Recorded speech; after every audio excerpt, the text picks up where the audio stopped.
Lalín vai emular a cidades como a Coruña, Ourense, Santiago ou Pontevedra e implantará de cara ao verán un servizo de préstamo de bicicletas.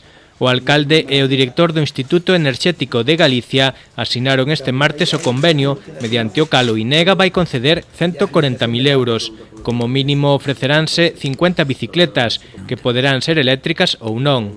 Estarán aparcadas en 3 ou 4 zonas estratéxicas da vila, onde poderán recollelas e devolvelas aos usuarios. Vamos a estudiar porque temos que, lóxicamente, despois do estudio tomar a decisión.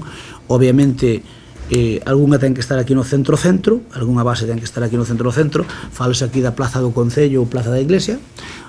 Obviamente, hai que mirar algunhas das zonas de ocio,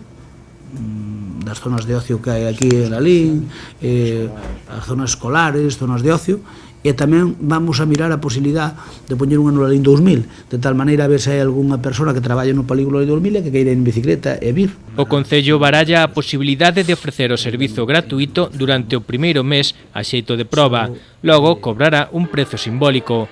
Cada usuario disporá dunha tarxeta para poder utilizar unha das bicicletas durante unhas horas determinadas, que especificará a empresa adxudicataria do servizo.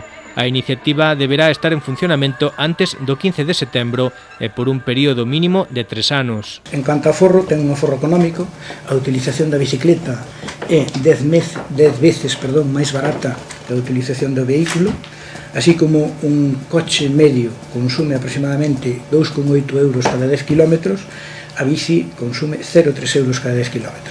Ou seja, 28 céntimos por kilómetro o coche e 3 céntimos por kilómetro a bicicleta.